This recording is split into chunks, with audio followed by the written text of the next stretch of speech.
Yes. Yes. In here we have the face rock. If Oh. you want to see it, it's natural outskirt.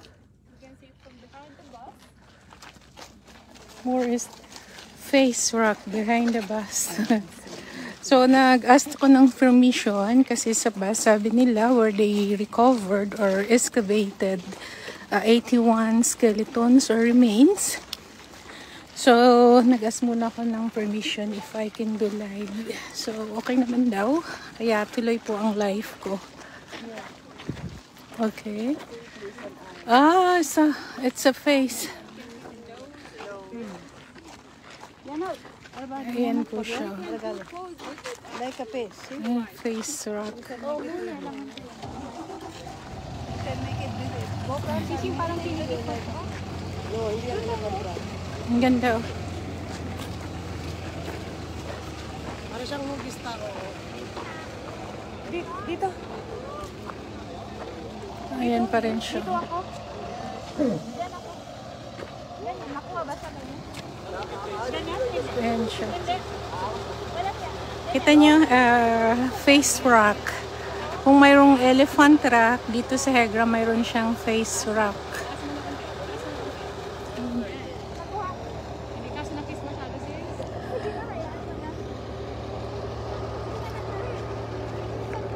Ayan pa rin yung Pinnacles of Garamil. This is Pinnacles of Garamils, huh? The mountains like...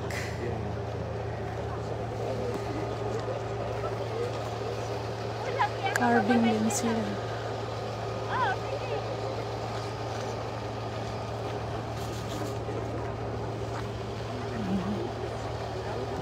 No, I just asked this is the Pinnacles of Garamil.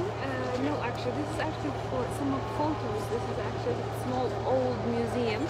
They're gonna do some updates on it for the things they found in the excavating area. Oh, this So you can see they mountain. already block us. So Oh, it's already you can blocked. take it. Because Kali, because I'm a nanny, we have this project, Al-Ula, the pride of Saudi Arabia's kingdom. And the picture I found in the internet, like this one, it's a Istakiraki, like a pinnacle of Garamel. So where we stop, I thought this is Pinnacles of Garamel. Okay.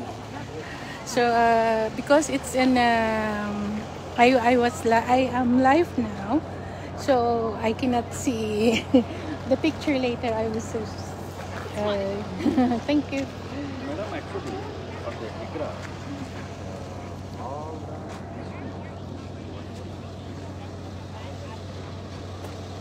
Ayan siya. Face rock. Ito yung cab na ang ganda niya. Ay, magpapapicture tayo. Kalive ako. Sir, excuse me. Picture, please.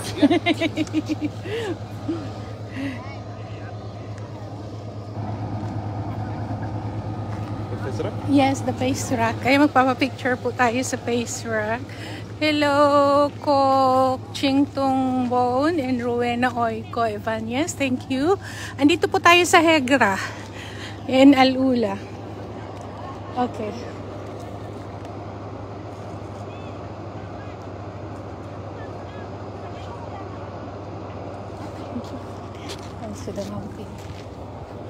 Ito pala, preserve na po siya. Naka-preserve na po yan. Gagawin nilang museum.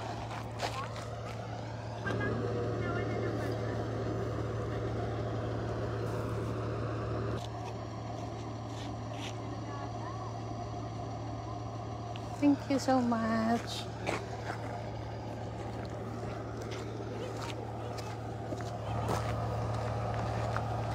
Ayan. So, part 3 na po itong live natin. Kasi nag-ask muna ako ng permission if we can do live. Kasi sa bus sabi nila. Sabi ko nga kanina, may na-excavate na sila, excavated 81 remains. So, ito kong Hegra kasi. This is the Nabatean civilization. So, mostly Yan yung tinanong ko kanina, kung iyan yung Pinnacles of Gargamel. Sabi niya, gagawin na daw yung museum. So nakita nyo, may block na siya kaya hindi na tayo makapunta. So preserve na siya. Kita dati mayroon siyang ano. Pero ngayon hindi na siya pwedeng puntahan. Gagawin na siyang museum to preserve the place. Ayan.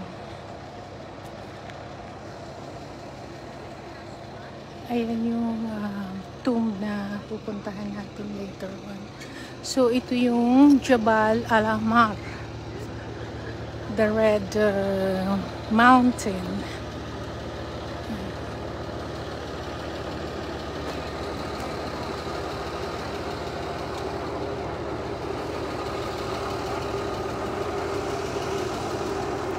Ayan siya.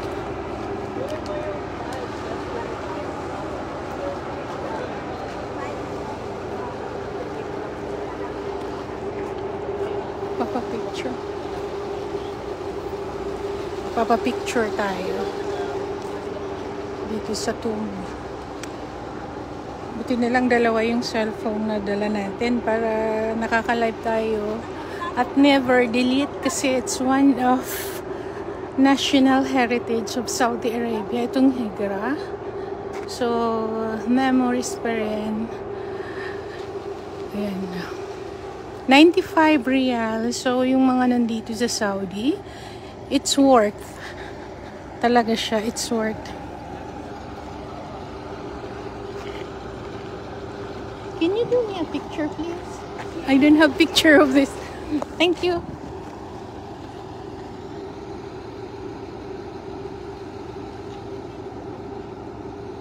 Thank you so much, Enrico.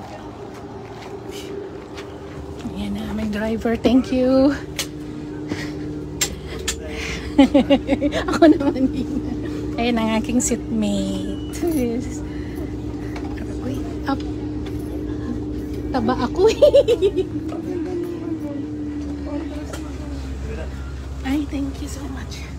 Ayan na yung face. So, smiling face. Nakikita nyo yung curve na face siya.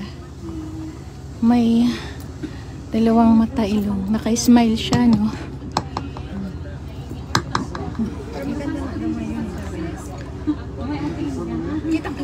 Thank you for watching. Okay, guys. Can you hear me, guys, in the back? Yes. So, I told you already the story parts of Lina Daughter of Wahb, and if you're interested to see her, you can catch her in the visitor center, actually, our last destination. I'm Shuruk with you. I hope you like my tour, and thank you for visiting. Thank you for guiding us.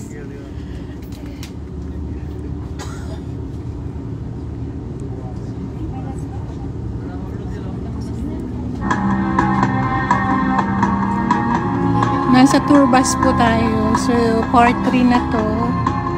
Sa bus pa lang ini-explain na nila kung saan tayo pupunta.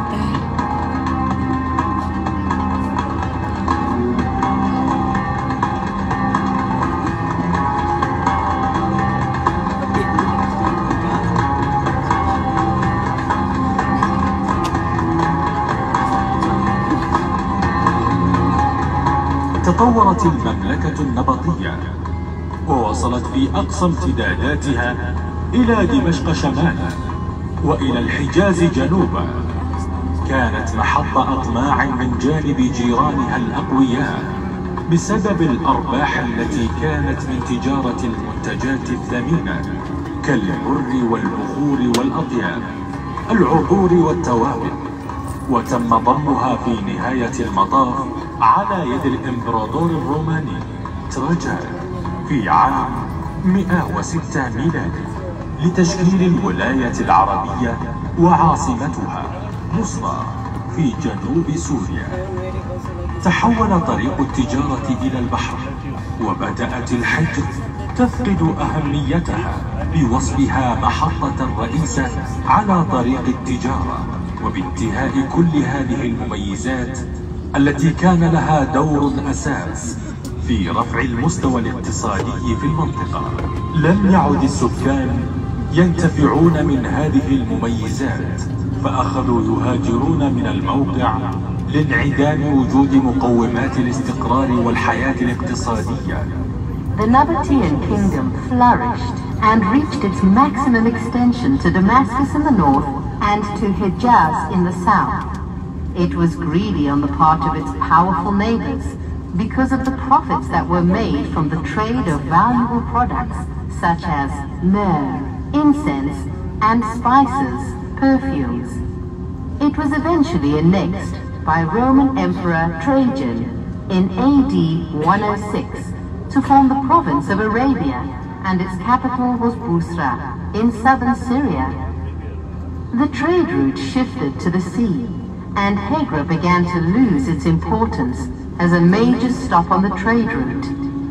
With all of these advantages that had a fundamental role in raising the economic level in the region, the population no longer benefits from these advantages, so they began to abandon the site due to the lack of the foundations for stability and economic life. ولا يزال هناك الكثير من الأسرار والمفاجآت التي لم تكتشف بعد، ولا تزال التنقيبات الأثرية جارية في آثار الحجر العجيبة، والتي ستكشف لنا في المستقبل القريب عن المزيد من المعلومات الجديدة والمثيرة عمن سكن الحجر والذين عاشوا فيها وعمروها في الماضي منذ آلاف السنين. Much remains to be discovered at Hegra. Ongoing archaeological investigations and research into Hegra's past is revealing exciting new information about the people who lived in Hegra thousands of years ago. كنتم معنا في رحلة عبر الزمن لأكثر من 2000 سنة مضت، تعرفنا خلالها على تاريخ الحضارة النبطية.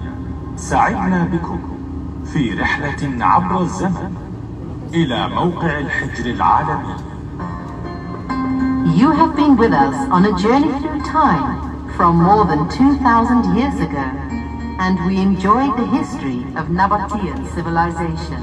Thank you for sharing your beautiful moments with us, and we are glad to have you visit Hegra World Heritage Site.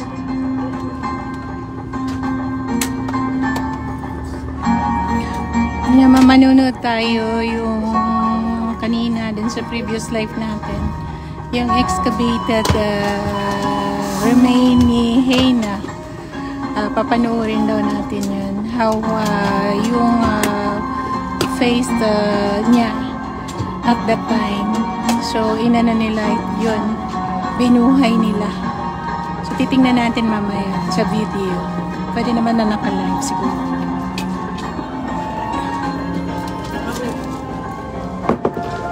Cellphone.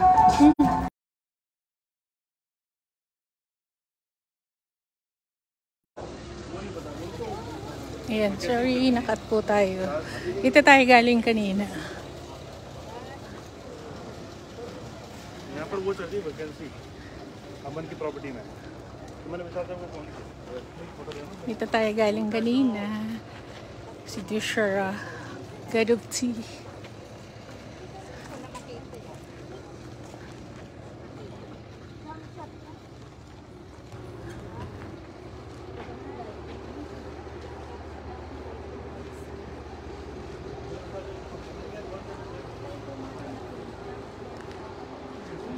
Ayan, papunta na tayo dun sa bus. So,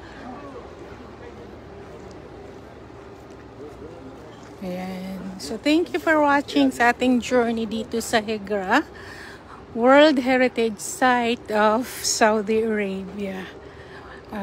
Babalik na tayo dun sa bus. Pupunta na tayo sa ibang lugar. Ayan po. Ang paligid niya. So, you can see. Thank you for watching. Mamaya po, magla-live ulit tayo. Ayan, Al-Ula.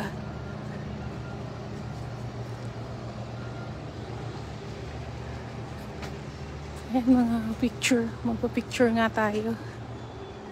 Hanap tayo magpipicture ulit. Ako kasi nila-live ko kayo for memories.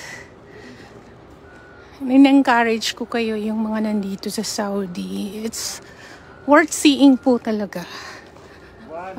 Makita mo yung past and present ng Hegra.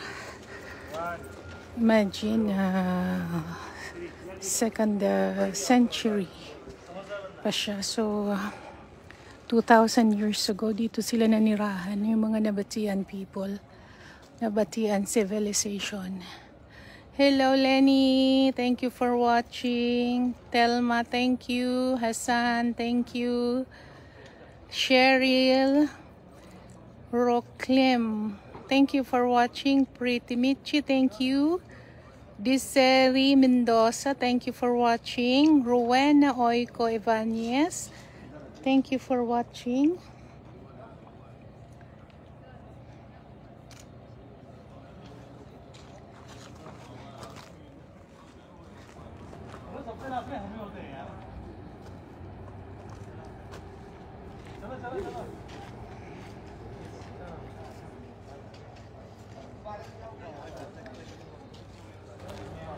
Ganda.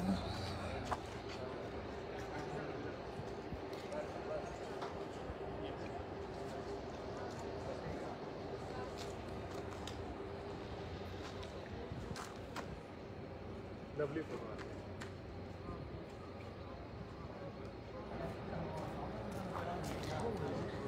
Ayan na siya. Ayan yung sinasabi ko. UNESCO World Heritage Hegra.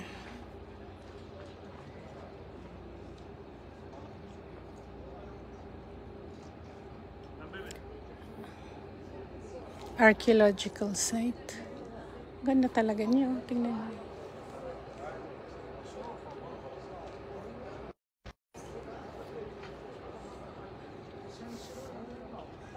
So, thank you for watching everyone. Pupunta na po tayo sa bagong pupuntahan natin. And just keep watching sa mga live ko po para madala ko sa inyo yung Hegra. Thank you very much. See you po sa susunod na live video natin.